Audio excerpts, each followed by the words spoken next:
오늘 말씀을 같이 보기 전에 사무엘상 18장을 같이 보시겠습니다. 우리 사무엘상 18장 성경을 펴셔서 보세요. 우리 18장 1절부터 3절까지 보시겠습니다.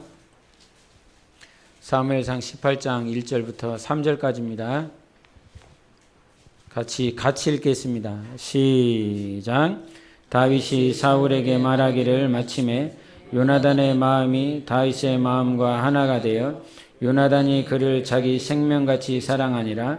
그날에 사울은 다윗을 머무르게 하고 그의 아버지의 집으로 다시 돌아가기를 허락하지 아니하였고 요나단은 다윗을 자기 생명같이 사랑하여 더불어 언약을 맺었으며. 아멘.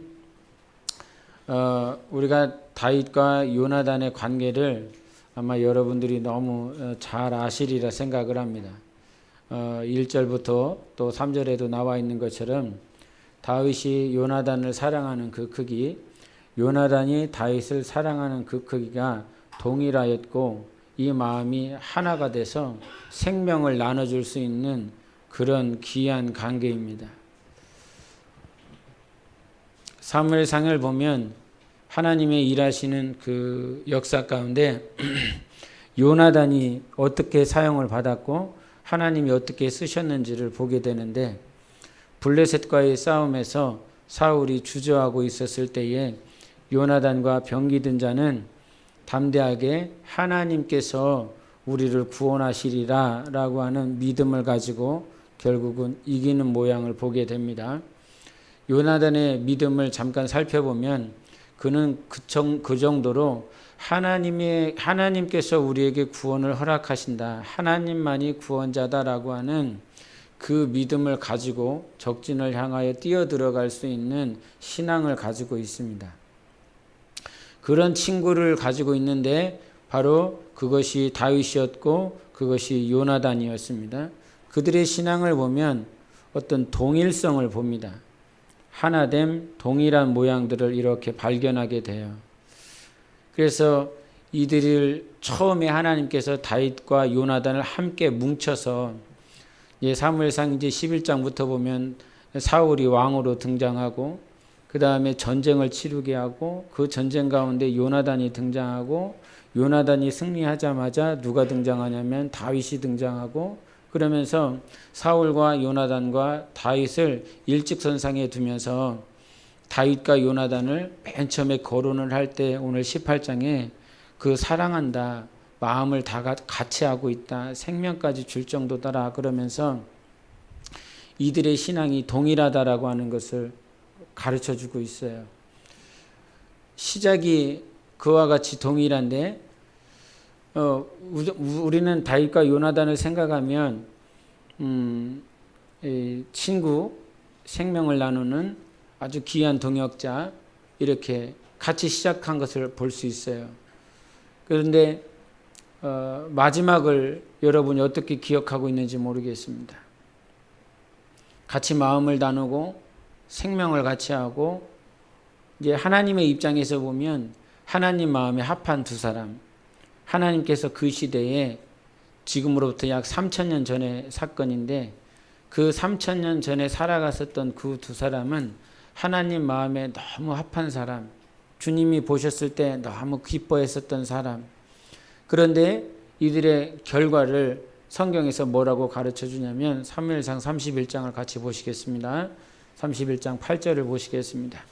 성경을 있으신 분들은 성경을 펴시고 성경이 없으신 분들은 스크린을 보시고 같이 읽어보시겠습니다. 사무엘상 31장 8절입니다. 시작. 그 이튿날 블레셋 사람들이 죽은 자를 벗기려 왔다가 사울과 그의 세 아들이 갈보아 산에서 죽은 것을 보고, 이 길보아 산에서 전쟁이 있었는데 사울의 세 아들이었었는 그 아들 가운데 요나단이 전쟁통에 죽습니다. 무엇을 얘기하고 싶냐면 시작은 동일한데 끝이 다르다는 거예요. 하나님 마음에 합했고 생명을 줄 만큼 그렇게 동역자였고 그러한 시작이 있었던 사람들이 왜 결론적으로 끝이 다르냐라고 하는 것입니다. 저도 신앙생활을 했을 때 친구들이 있었고 또 같이 막 기도도 하고 눈물도 뿌리고 선교도 하고 동역하고 마치 영원히 끝까지 같이 갈 것만 같았었던 그런 친구들이 있었습니다. 신앙의 동지들이고 믿음의 친구들이었습니다. 근데 시간이 지났습니다. 10년 지나 20년 지나 그리고 이렇게 살펴보면 그렇게 막 믿음이 굉장히 좋았다라고 여길 만한 친구들 가운데는 지금 세상에서 무엇하며 살아가고 있는지 모를 정도의 친구도 있고 믿음을 가지고 있는 것 같기는 한데 믿음이 희석돼서 이 친구의 믿음은 뭐냐라고 생각될 만큼 이렇게 의아한 친구도 있습니다. 나보다 신앙을 먼저 시작했고 성령을 먼저 모셔드렸고 내가 오히려 배웠어야 됐고 그가 하는 말이면 맞다 생각하고 위측 분자와 아래측 분자의 관계 속에서 순종해야 됐던 그런 친구들이 있었습니다. 근데 시간이 지나니까 없습니다. 아마 여러분 주위에도 그러지 않을까 싶습니다. 친구 이전에 내 가족들 우선 봐도 나를 이끌어줬었던 사람인데 나를 전도해줬었던 사람인데 그 사람이 없습니다. 그 사람이 사라졌습니다. 시작은 동일했는데 왜 끝이 다를까? 그래서 끝이 다르다라고 하는 것을 이단이라고 그러잖아요. 끝이 다르기 때문에.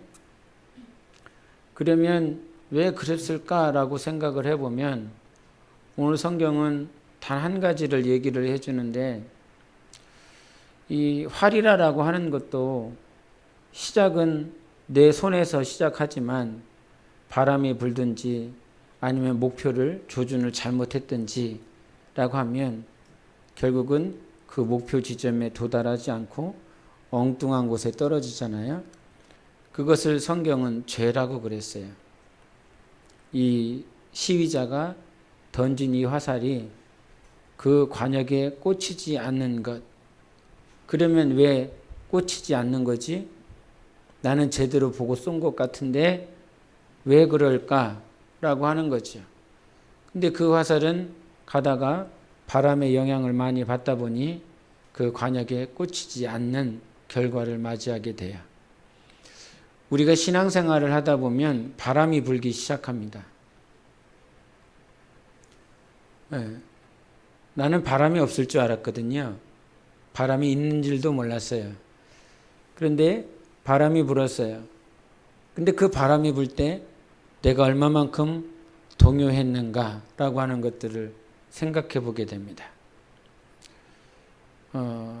청년들이 학교 들어갈 때 아니면 직장에 들어갈 때 또 우리 중장년이 무엇인가 선택해야 될 때 그 선택 속에서 바람이 불면 나는 동요하기 시작합니다.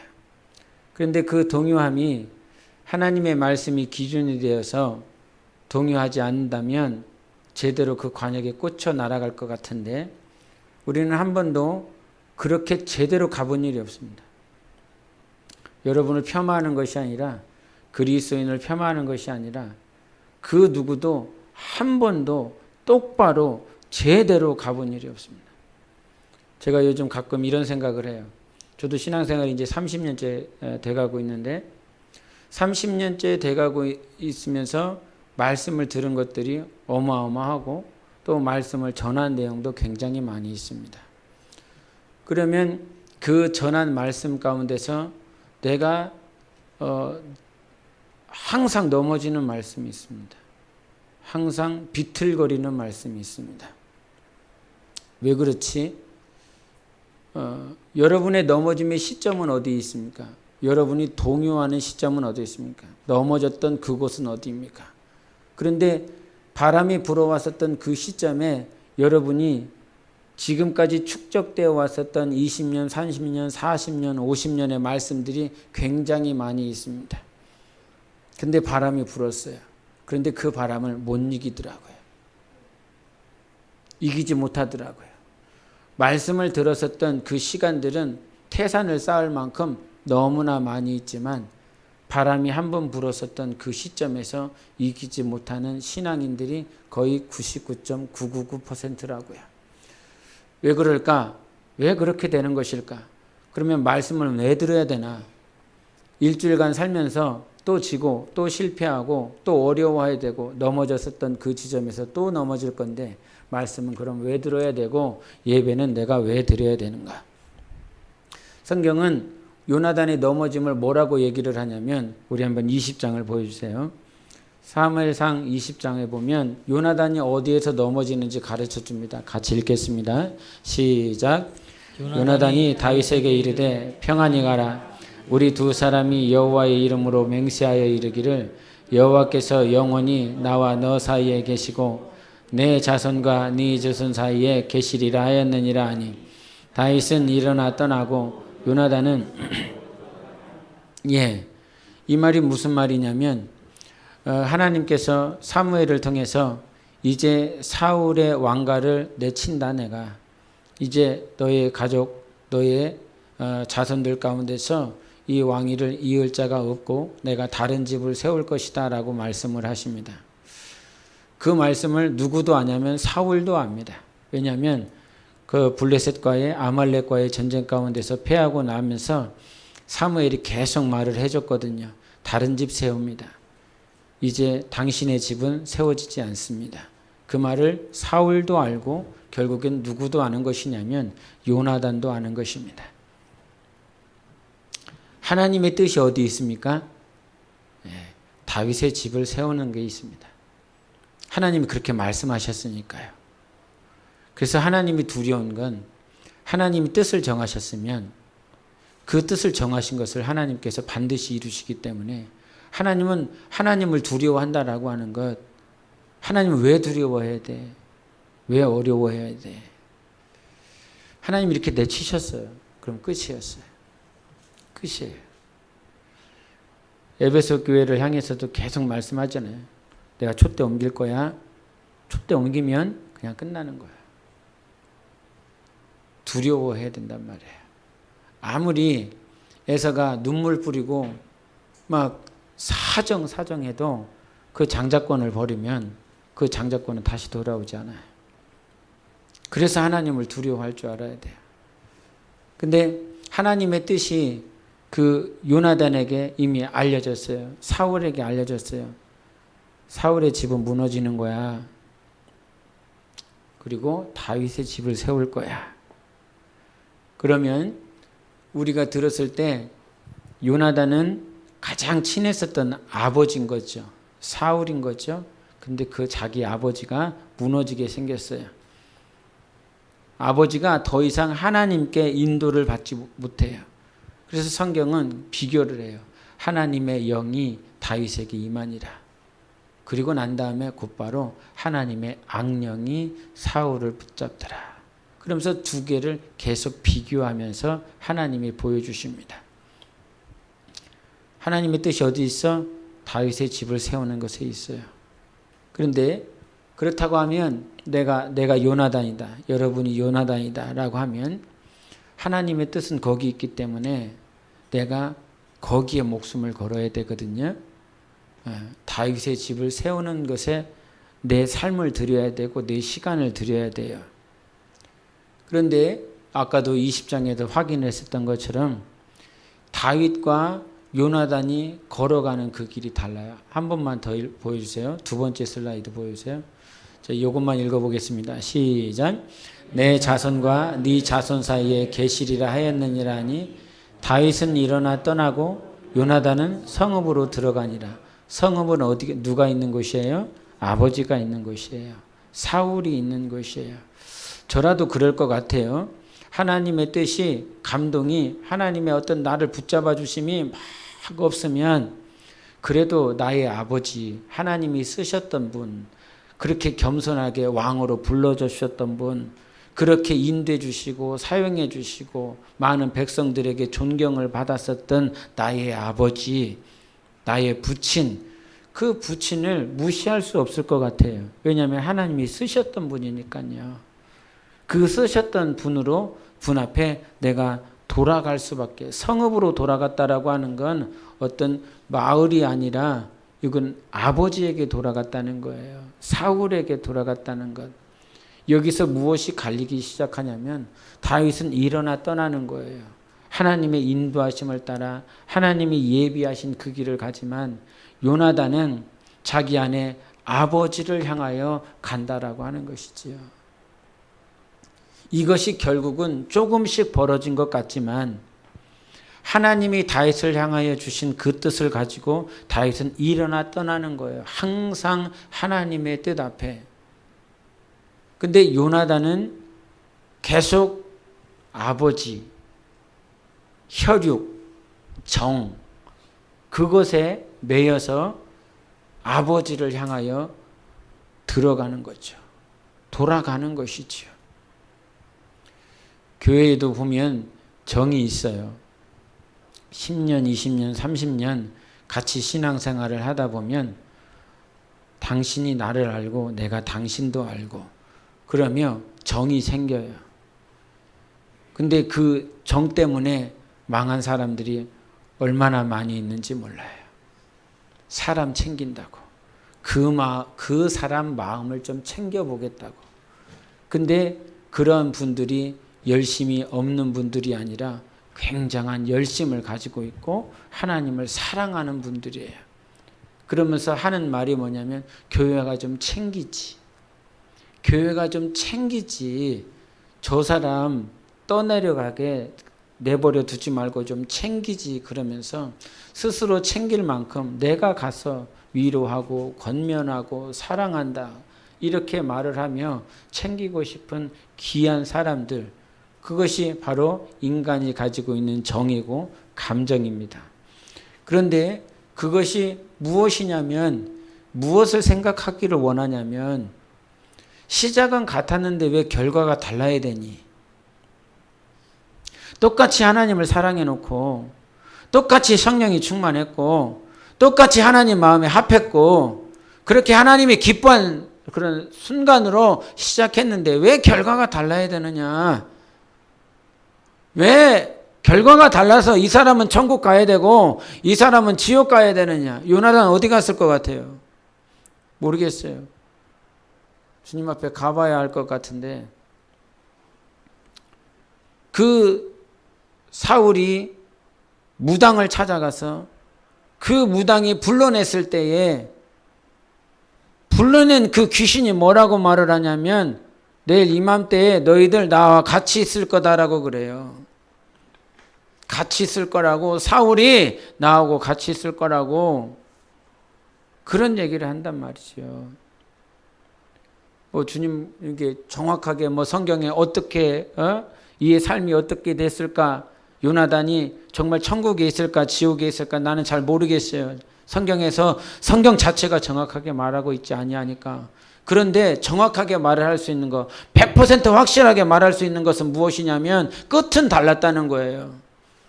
다윗과 요나단의 끝은 달랐어요. 그러면 왜 끝이 달랐느냐라고 성경은 뭐라고 얘기를 하냐면 다윗은 하나님의 뜻대로 살았어. 그러나 요나단은 무슨 생각? 아버지를 챙기는 생각. 아버지의 아버지, 육신의 정, 그 육신의 혈육의 생각으로 인하여 계속 성읍으로 가고 다윗을 향하여 가지 못했다 이 말이에요. 다윗을 향해서 갔다라고 하는 말은 그 인간을 얘기하는 것이 아니라 하나님이 뭐라고 얘기했느냐가 중요한 거죠. 이제 이후로는 사울의 집이 아니라 다윗의 집이야. 다윗을 세울 거야. 결국은 다윗 자체만을 얘기하는 것이 아니라 다윗을 통하여 이새의 씨, 이새의 싹스를 통하여 누가 오실 것? 예수 그리스도가 오실 것. 그것에 귀가 기울여지지 아니했기 때문에 인간의 생각으로 자기의 생각으로 멸망할 수 있다라고 하는 것을 가르쳐 주고 있는 거예요. 그래서 왜 무너지느냐? 인본주의 때문에 무너지는 거예요. 인본주의라고 하는 건 누가 중심이 됩니까? 네 감정이 먼저잖아. 네 상황이 먼저고 네 정, 저 사람을 향한 너의 정, 너의 네 감정 이것이 먼저잖아. 근데 성경은 그렇게 시작은 하나님의 의처럼 보여요. 저 사람을 살려야 되겠다라고 하는 것. 저 사람을 그리스도인으로 만들어야 되겠다라고 하는 것. 그런데 이 안을 살펴보면 뭐가 껴있냐? 자기의 감정이 껴있어요. 자기의 정이 껴있다고요. 여러분, 우리의 감정으로 저 사람을 살리는 게 아니에요. 나는 저 사람을 사랑할 수 있죠. 섬길 수 있죠. 더 오래 참을 수 있지요. 그런데 하나님이 만약에 사울의 집이 아니라 이제 다윗의 집이다 라고 말씀하셨으면 내 감정을 접을 줄도 알아야 돼요. 내 생각을 접을 줄도 알아야 된다고요. 성령의 사람이라고 한다면 뭐가 성령의 사람이야? 어떻게 하는 게 성령의 사람이야? 성령의 사람은요, 말씀이 기준이 되어야 되는 사람인 거예요. 말씀이 근간이 돼서 지금 싸우고 있는가? 아니면 내 감정 때문에 싸우고 있는가? 뭐 작은 교회든 큰 교회든 다 그렇겠지만 내가 교회를 사랑한다고, 내가 하나님을 사랑한다고 그러면서 뭐가 벌어집니까? 파가 벌어집니다. 분리가 벌어집니다. 근데 파가 벌어져서 싸우시는 분들의 대부분의 모양을 보면 평신도는 그렇게 싸우지 않아요. 그 교회 장로, 안수집사, 전도사, 권사 막강한 파워를 가지고 있고 발언권이 있고 나름대로 그 안에서 자리를 차지한 사람들이 하나님을 사랑한다라고 하며 교회를 챙기기 시작해요. 그러나 교회는 나의 열심으로 챙기는 것이 아니라 하나님이 챙기세요. 할렐루야. 하나님이 챙겨요. 그러면 내가 그 자리에서 마땅히 생각해야 될 것은 나의 지금 사람의 생각으로 움직이고 있는가? 아니면 하나님이 뭐라고 말씀하셨는가? 이거를 과거에 다 경험을 해보면서 지금까지 왔거든요. 과거의 경험이. 그런데 들었다고 하면서 말씀을 알았다라고 하면서 지금도 여러분에게 하는 말씀이 그건 거예요. 당신이 살 수 있는 유일한 방법은 인본주의가 아니야. 당신의 감정이 우선이 아니야. 당신의 생각이 먼저가 아니야. 하나님이 뭐라고 말씀하셨느냐? 그것을 먼저 챙겨야 된다는 거예요. 목사가 죽겠대. 나 좀 챙겨달래. 목사가 힘들대. 목사가 어렵대. 그러면서 여러 가지 상황을 얘기를 했어. 그런데 내가 기도할 때, 내가 하나님의 말씀을 들을 때, 찬양을 할 때, 주님을 의지할 때 목사 챙기지 말래. 그랬으면 챙기지 않는 거예요. 챙기지 말아야 돼요. 아무리 저 사람이 일꾼이고 달란트가 많고 교회에 헌금을 많이 하고 저 사람이 있으면 교회가 세워질 것 같은 그 사람이라 할지라도 하나님께서 저 사람 챙기지 마! 라고 그랬으면 안 챙기는 거예요. 챙기지 말아야 되는 거예요. 왜냐하면 저 사람의 주인은 하나님이시니까요. 저 사람을 인도하는 분은 하나님이니까요. 그래서 이 땅에 있는 동안 오늘 본문 말씀 여러분이 너무나 잘 아시잖아요. 가이사랴 빌립보에서 헤롯 빌립이 분봉왕으로 다스리고 있는 그 자리에서 주님이 물어보세요. 일부러 물어보시는 거예요. 다 아시고 물어보시는 거예요. 야, 사람들은 이렇게 얘기하더라. 선지자 중에 하나라고는 말을 하는데 너희들은 나를 누구라고 얘기를 하냐, 말을 하냐. 그랬을 때 제자들에게 물어본 거예요. 거기 있었던 제자들에게 물어봤어요. 너희들은 나를 누구라 했기 때문에 제자들에게 물어봤어요. 근데 그때 유일하게 안 사람은 누구? 베드로예요. 베드로만 안 거예요. 주는 그리스도십니다. 살아계신 하나님의 아들이십니다. 이 말이 무슨 말이에요? 주인이 누군지를 알았단 말이에요. 이 가이사랴 빌립보, 이 가이사랴 지역에 있었던 그곳에서 많은 사람들은 주인을 황제로, 아니면 이 헤롯 빌립으로 생각하고 있지만 하나님이 가르쳐 주시는 거예요. 베드로에게, 제자들에게 가르쳐 주시고 싶은 거예요. 주인은 하나님이야. 주인은 예수 그리스도야. 우리의 주인은 하나님이시란 말이에요. 그 생각이 우리 안에 깔려 있어야 돼요. 어떠한 상황, 비록 헤롯 빌립이 왕으로 있는 그 자리라 할지라도 많은 사람들이 예수 그리스도를 선지자 예레미야, 엘리야 뭐 그렇게 판단한다 할지라도 내 생각에서 영원히 변치 말아야 될 것은 모든 만물의 주인은 하나님이시라는 거예요. 예수시라는 거예요. 그것이 변치 말아야 된다는 거죠.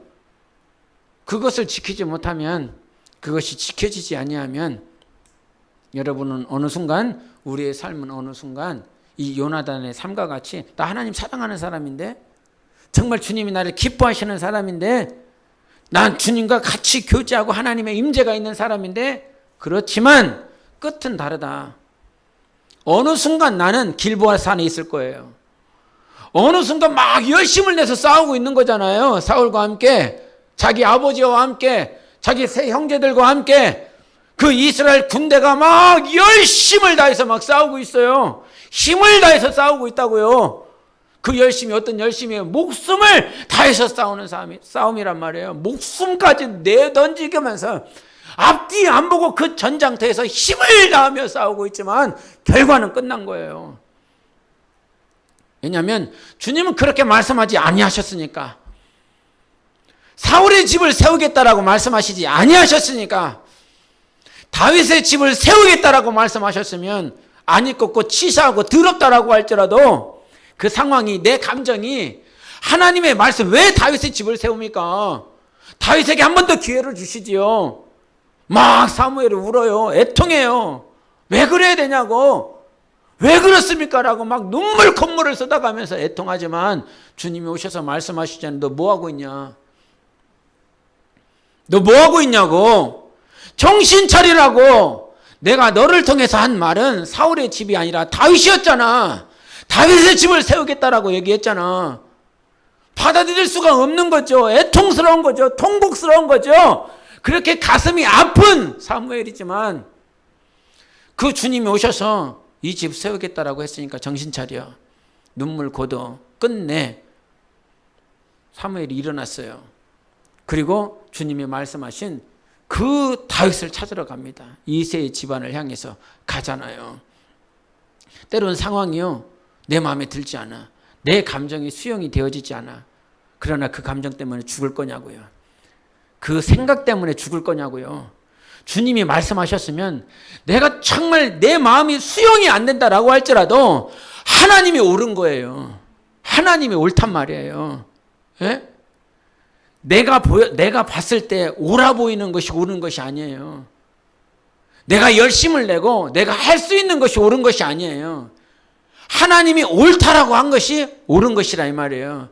하나님이 맞아, 이것이 틀림없어, 이것이 진리야, 이것이 옳은 것이야 라고 하는 것이 맞다 이 말인 거예요. 그래서 영적 생활을 할 때, 우리가 신앙생활을 하면서 정말 정신 차려야 된다라고 하는 것은, 성경이 교회를 뭐라고 얘기를 했냐 했을 때, 오늘 본문 말씀에 음부의 권세가 이기지 못하는 교회가 주님의 교회라고 그랬어요. 할렐루야. 교회는 음부의 권세가 이길 수 있다 없다? 없다. 절대 없다. 절대 없는 거예요. 주님의 교회는, 예수님의 교회는 음부의 권세가 이길 수 없는 거예요. 그러면 예수님의 교회는 어떠한 교회냐 이 말이죠. 시작이, 예수님의 교회는 어떠한 교회를 예수님의 교회라고 말할 수 있어요? 라고 했을 때 말한 것처럼 예수님이 주인이어야 된단 말이에요. 당신의 감정이 주인 되면 안 돼. 당신의 상황이, 아니면 당신의 생각이, 이론이, 경험이 주인 되면 안 된단 말이에요. 어떠한 상황 가운데서도 하나님이 주인이셔 라고 말할 수 있어야 된단 말이에요.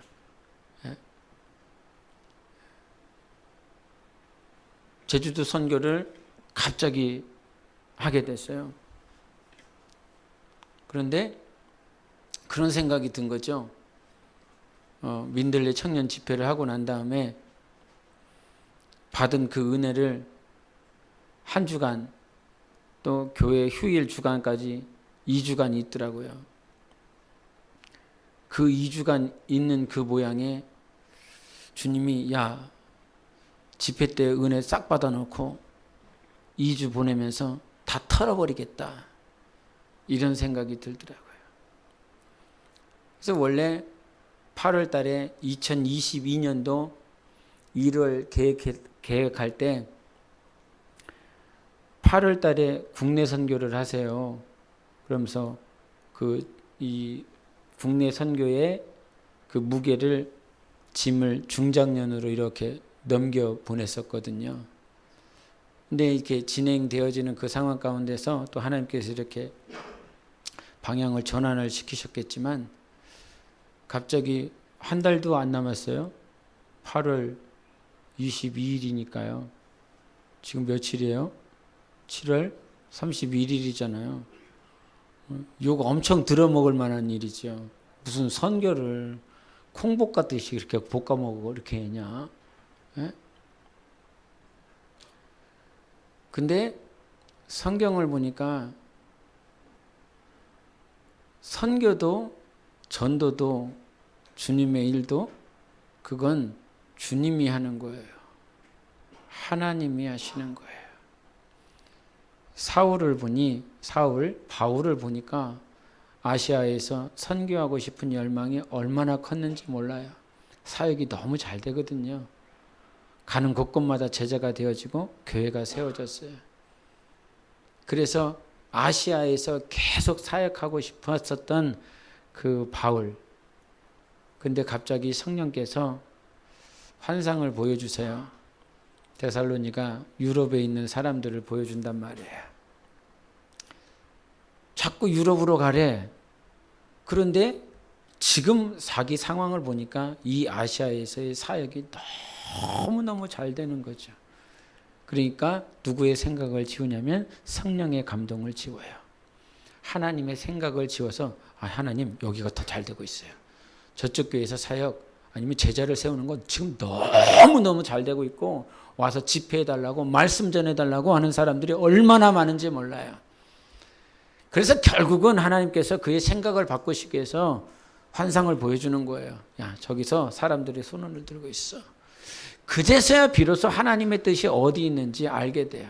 계획이 없었어요. 유럽에 가고 싶은 계획이 없었어요. 이런 방향으로 해야 되겠다. 저런 계획을 세워본 일이 없어요. 그저 성령께서 움직이시라는 대로 움직여서 갔더니 결국은 빌립보 교회를 세웠고 유럽에 하나님의 나라가 세워질 수가 있었던 것이지요. 여러분 평생 싸워야 될 것이 무엇인 줄 압니까? 당신의 계획입니다. 당신의 이론입니다. 당신의 경험입니다. 하나님의 나라는 하나님이 세우는 것입니다. 내가 준비되어서 하나님의 나라를 이루는 것이 아니라 순종하면 하나님이 역사하시는 것입니다. 그래서 평생에 싸워야 될 게 있어요. 하나님이 원하시면 하는 거예요. 할렐루야. 하나님이 원하시면 그냥 순종하는 거예요.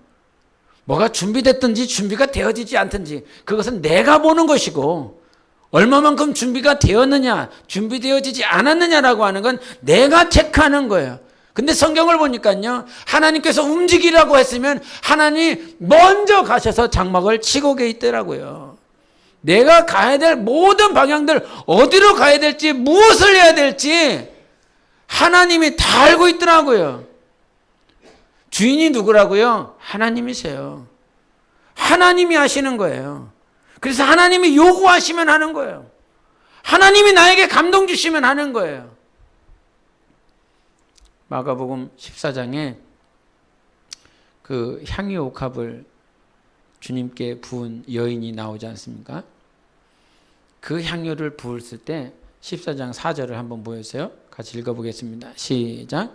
어떤 사람들이 화를 내어 서로 말하되 어찌하여 이 향유를 허비하는가? 예, 왜 허비하냐고. 왜 허비하냐고. 근데 이 여인은 하나님의 뜻, 하나님의 감동, 하나님의 인도하심이 있었어요. 그걸 어떻게 알아요? 주님이 말씀하시잖아요. 이 여인을 기억해라고. 복음이 전파되는 곳마다 이 여인이 한 행동을 기억하라고. 이 여인은 나의 장례를 위하여 이와 같이 향유 옥합을 부었노라고.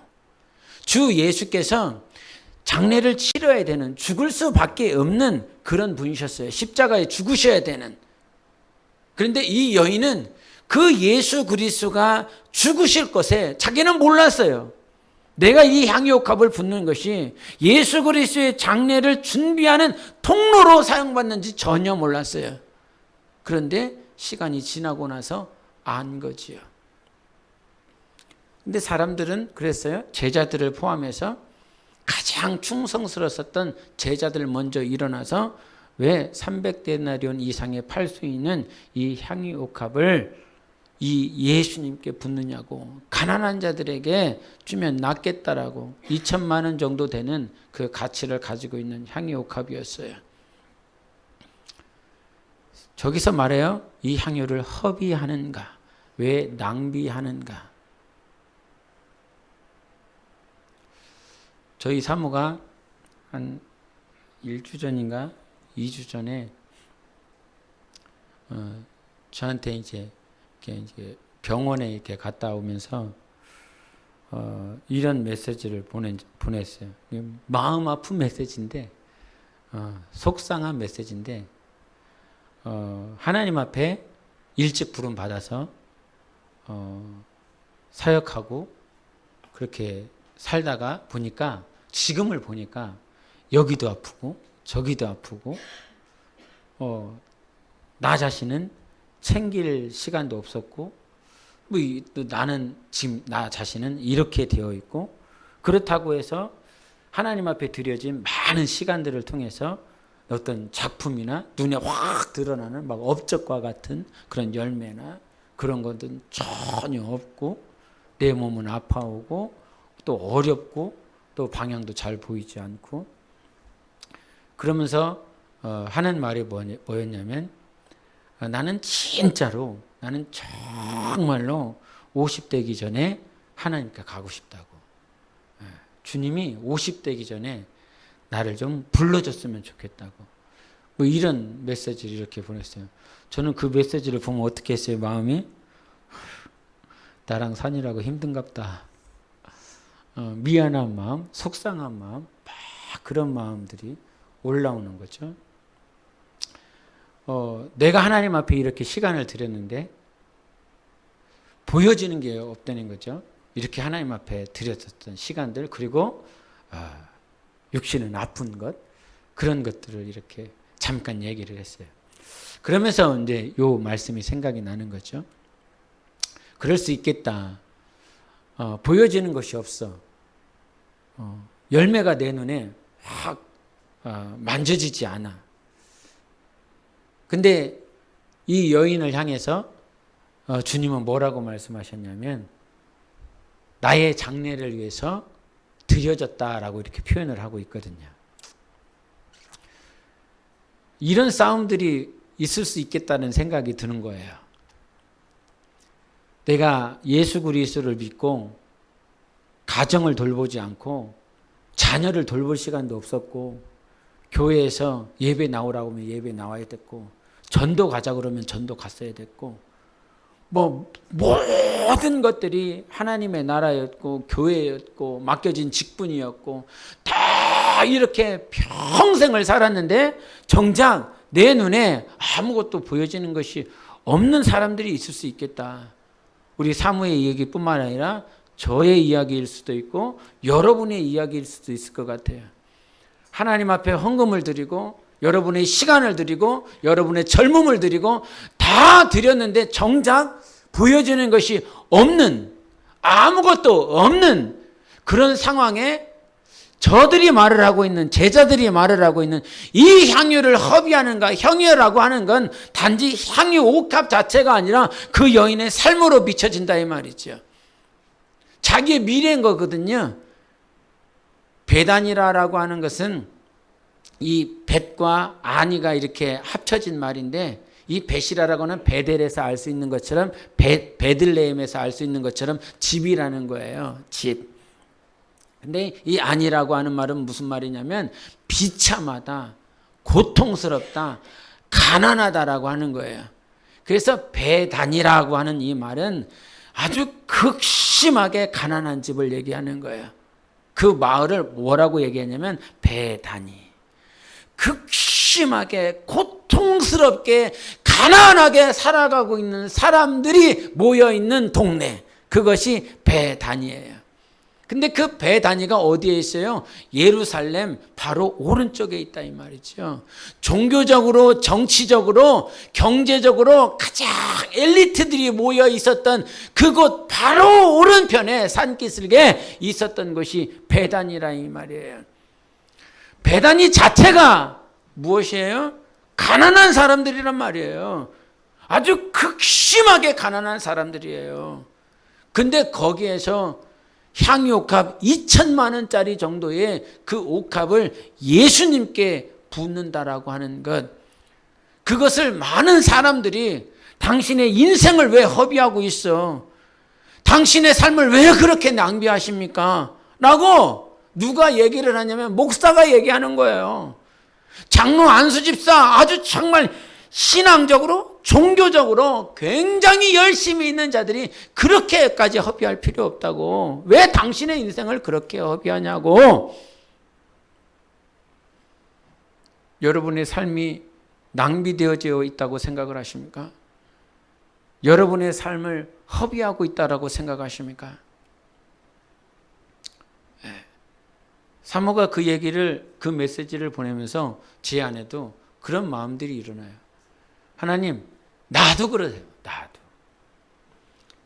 하나님 앞에 부름을 받아서 지금까지 살면서 하나님 앞에 영광입니다, 열매입니다 라고 하는 것이 과연 얼마나 있을까 생각을 해보면 지금도 단상에 서 있는 저 역시도 하나님, 지금 하나님이 저를 불러주시겠다라고 한다면 지금 불러주세요. 이런 생각이 굉장히 커요. 예. 왜냐하면 여러분 천국이 믿어져요? 예? 진짜 천국이 믿어지세요? 주님이 믿어지세요? 2000년 전에 뵈지 못했었던, 육신으로 뵈지 못했었던 예수님이 정말 믿어져요?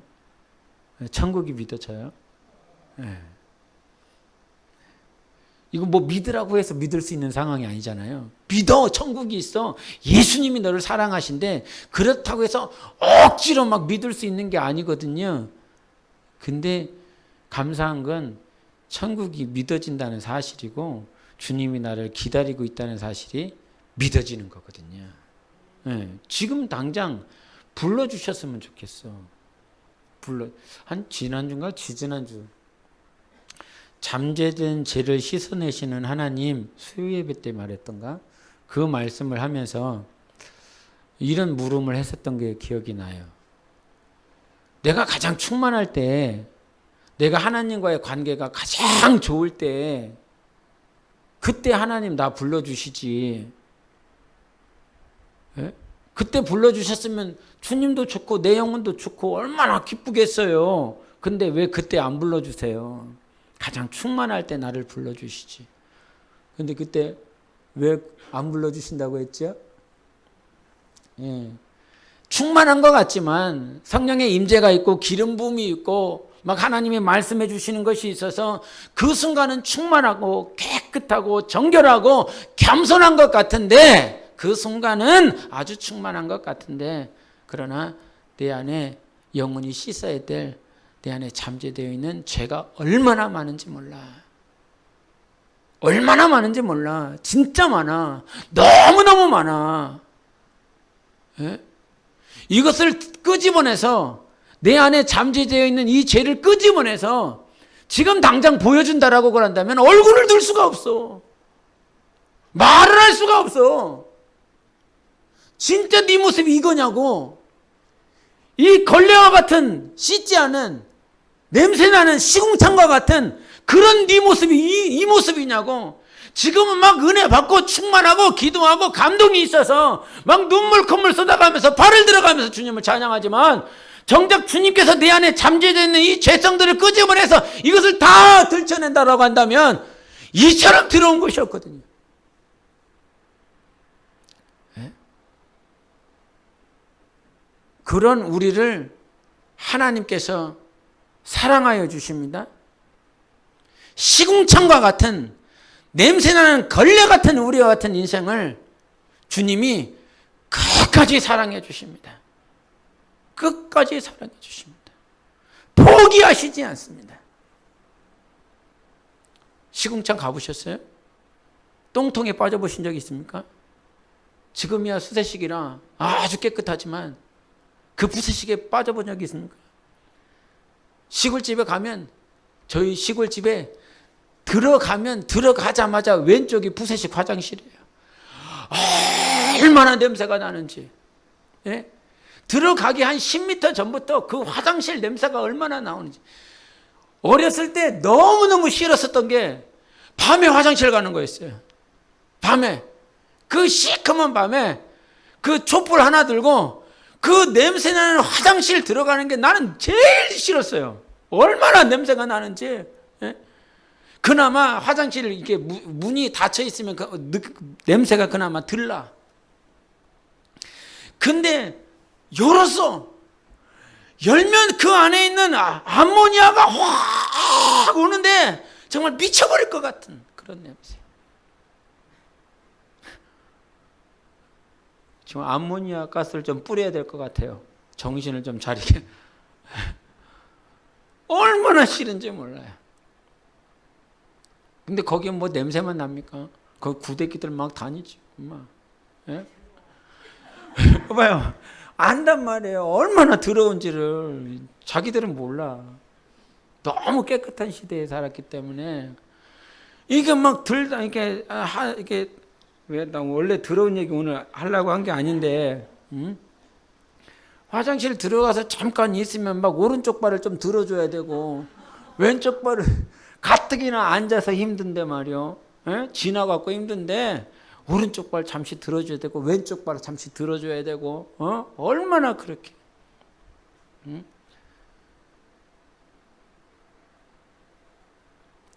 주님의 뜻이요. 어디 있냐라고 자꾸 묻지 마세요. 어떤 사람은 직장을 옮기면서 물어봐요. 목사님, 내가 이 직장을 가는 게 주님의 뜻이에요? 아니에요. 야 이년아, 내가 어떻게 알아? 내가 어떻게 알아? 내가 뭐? 학교 가면서 이 학교를 가는 게 주님의 뜻이냐고 아니냐고. 네가 모르는 건 나도 몰라. 알 수가 없어. 근데 정확한 건 주님의 뜻은 어디에 있냐면 요한복음 17장 1절 한번 보여주세요. 요한복음 17장 1절 시작. 예수께서 이 말씀을 하시고 눈을 들어 하늘을 우러러 이르시되 아버지여 때가 이르렀사오니 아들을 영화롭게 하사 아들로 아버지를 영화롭게 하게 하옵소서. 이건 하나님의 뜻이에요. 이건 주님의 뜻이에요. 여러분이 직장을 어디를 가는지 아니면 누구하고 결혼을 하는지 그걸 왜 나한테 물어봐. 이 남자하고 결혼하는 게 주님의 뜻이냐고. 내가 어떻게 알아? 저놈하고 결혼하고 싶어서 결혼하면서 예, 주님의 뜻이냐고 물어봐.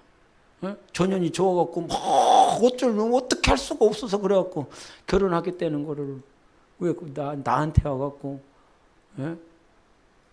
썩을 것들을 데려와갖고 나한테 물어봐. 그런데 주님의 뜻은 정확해요. 하나님 아버지를 영화롭게 하는 삶. 이 직장을 가서 하나님을 영화롭게 할 수 있을 것 같아? 그러면 주님의 뜻이 거기 있어. 이 사람하고 결혼을 해서 하나님 아버지를 영화롭게 할 수 있어? 이전보다 과거보다? 그러면 하나님의 뜻이 거기 있어. 이 학교를 선택하고 이 과를 선택하고 이 직업을 선택해서 하나님을 더 영화롭게 할 수 있는 삶을 살 수 있다라고 한다면 하나님의 뜻은 거기에 반드시 있어. 그런데 기존보다 과거보다 이 직장을 통해서 이 직업을 통해서 아니면 이 사람을 통해서 이 가정을 통해서 이 남자와 이 여자를 통해서 과거보다 더 형편없어. 그럼 거기 하나님의 뜻 없어. 하나님은 안 기뻐하셔. 절대 거기 하나님의 뜻이 없어. 그러니까 하나님의 뜻은 네가 하나님 앞에 기도해봐. 이전보다 하나님 앞에 더 영광스러운 삶을 살아갈 수 있다면 거기 하나님의 뜻이 분명하게 있다.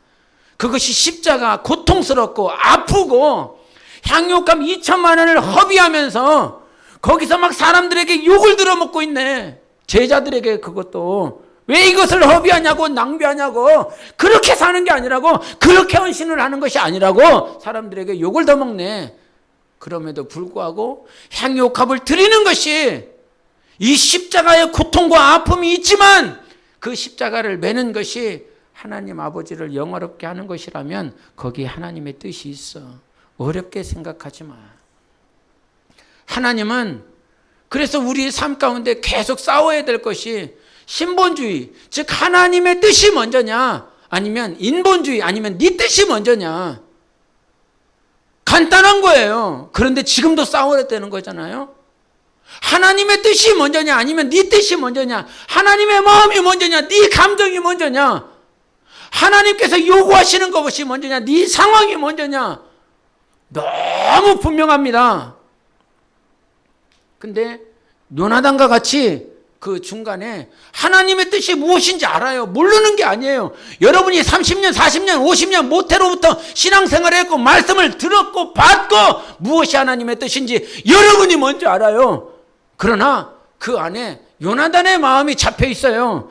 요나단의 생각이 있다고요. 그래도 내 아버지고, 그래도 과거에 쓰셨었던 사울 왕이었고, 그래도 과거에 겸손했었고, 그런 그 아버지, 그 성읍으로 들어간다 이 말이에요. 또 싸워야 될 거? 평생 싸워야 될 거 바로 그거예요. 목회자가 싸워야 될 거요? 교회가 싸워야 될 거요? 음부의 권세가 언제 이기지 못해요? 죽어야 돼. 내가 예수님이 말씀하셨어요.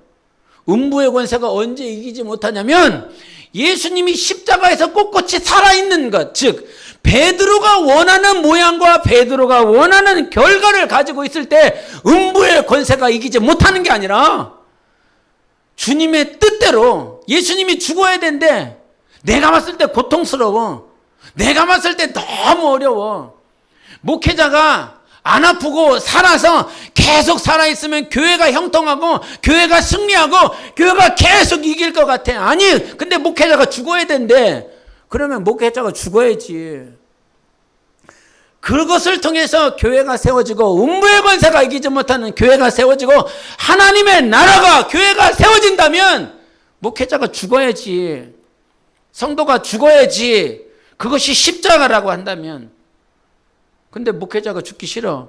성도가 죽기 싫어. 계속 살고 싶어. 계속 꼿꼿하게 있고 싶어. 십자가에서 살아있고 싶어.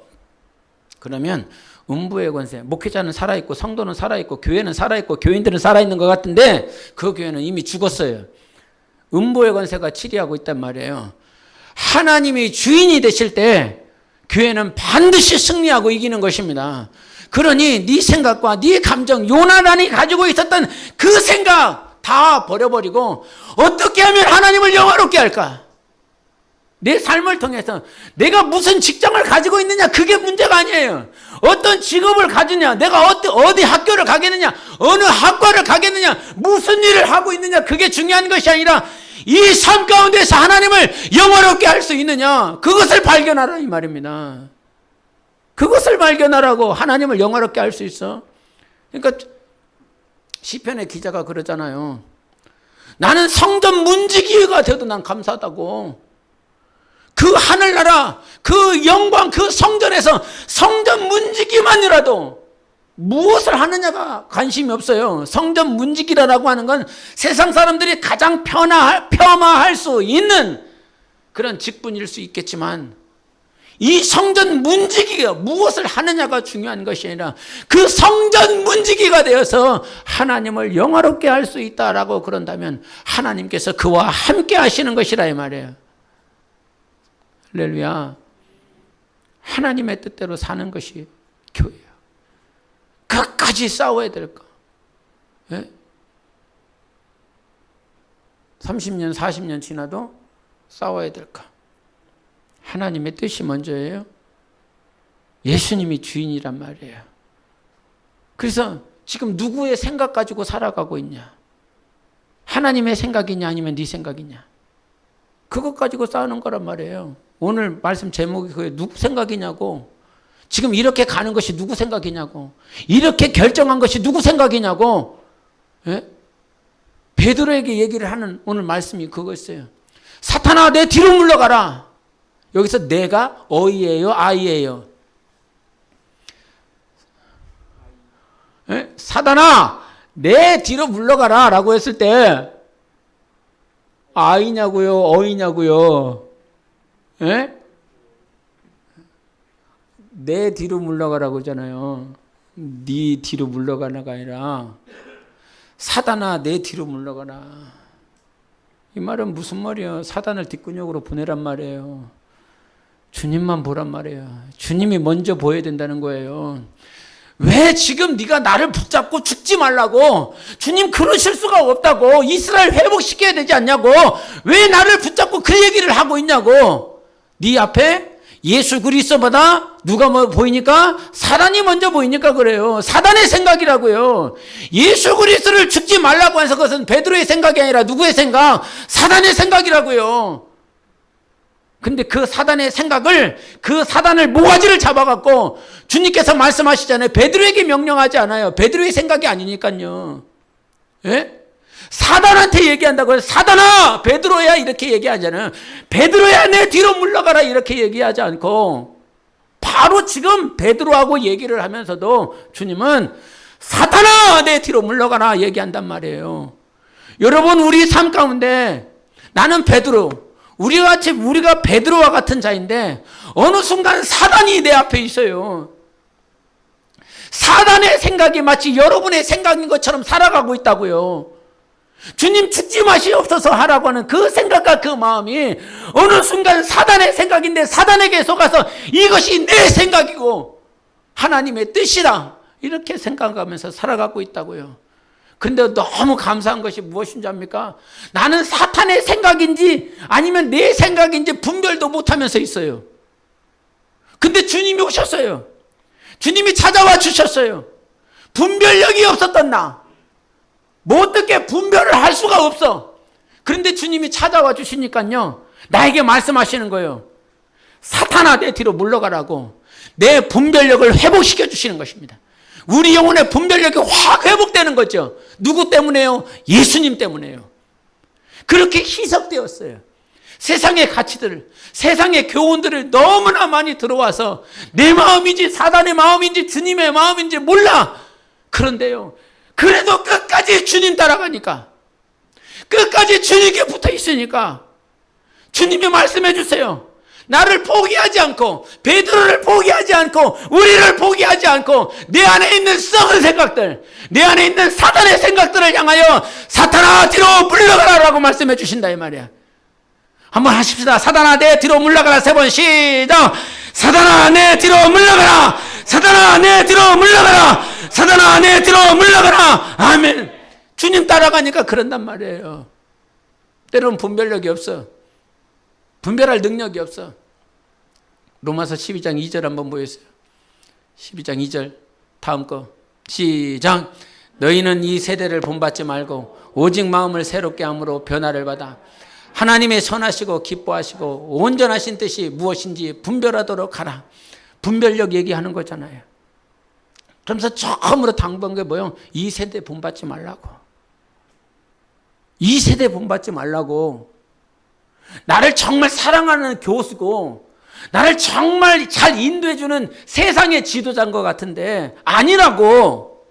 그게 아니라고. 본받는다라고 하는 말은 틀을 얘기하는 거예요. 틀. 응? 두 가지 뜻을 가지고 있는데 하나는 순응한다라고 하는 뜻을 가지고 있고 본받다라고 하는 말이, 두 번째는 뭐냐면 닮아간다는 말을 가지고 있어요. 닮아간다라고 하는 이 말은 그 틀을 얘기하는 거예요. 그 붕어빵 틀. 그거를 넣으면 그대로 되는 거잖아요. 그래서 세상이 하는 그 말에 순응하면서 저 말이 맞을 것 같아. 저 말이 맞는 것 같아. 저 말이 내 길을, 내 마음을 아주 상쾌하고 기쁘게 만들어. 그런 그 말이 계속 들러오니 순응해 간다 이 말이에요. 거기에 적응해 간다 이 말이에요. 이 말이 무슨 말이냐고, 세상의 틀에 내가 지금 짜 맞춰져 가고 있다 이 말이에요. 세상의 틀 안에 들어가서 세상의 교훈에 맞춰져서 붕어빵 되어져 가고 있다고요. 이 세대를 본받지 말라고요. 새롭게 되세요. 변화되세요.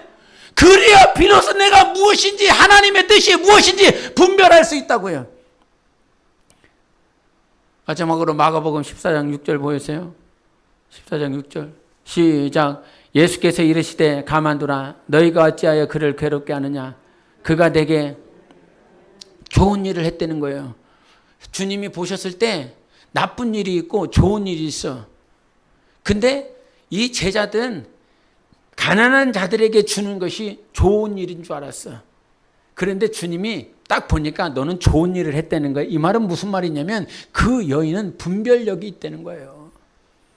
주님이 무엇을 좋아하시는지 아는 여인이라 이 말이에요. 니들이 나를 봐면서 이거는 나쁜 일이야, 선한 일이 아니야 라고 말을 하지만 오늘 하나님의 뜻이 여기 있어서 내가 순종하면 하나님은 오늘 나에게 분별력을 허락하신 거예요. 여러분 진짜 분별력이 있습니까? 진짜 분별력이 있어서 하나님의 뜻은 여기 있고 하나님의 선하신 것은 바로 여기에 있다라고 말할 수 있겠느냐 이 말이에요. 네? 그래서 이 땅에 있는 동안 교회가 되세요. 진짜 교회가 되세요. 네? 교회는 어떤 교회? 오늘 말씀 뭐예요? 하나님의 뜻이 먼저인 것이 교회인 거예요.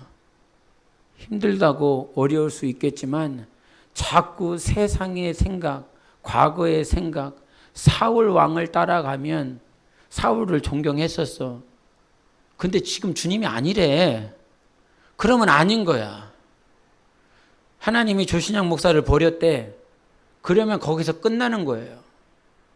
나하고 관계는, 나하고 저와 여러분의 관계는 하나님의 뜻 안에서만 이루어지는 거예요. 예? 아무리 좋다라고 할지라도 하나님의 뜻을 떠났어. 그럼 끝났어. 그러면 쫓아가면 안 되는 거예요.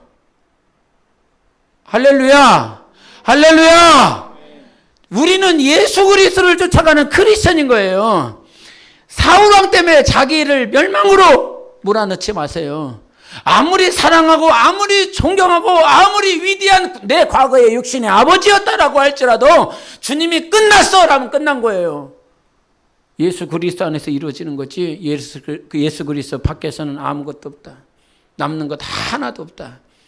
그래서 여러분 이 자리에 있는 여러분 모두가 그리스도 안에서 하나님의 선하신 뜻을 붙들고 진짜 교회가 되시기를 바랍니다.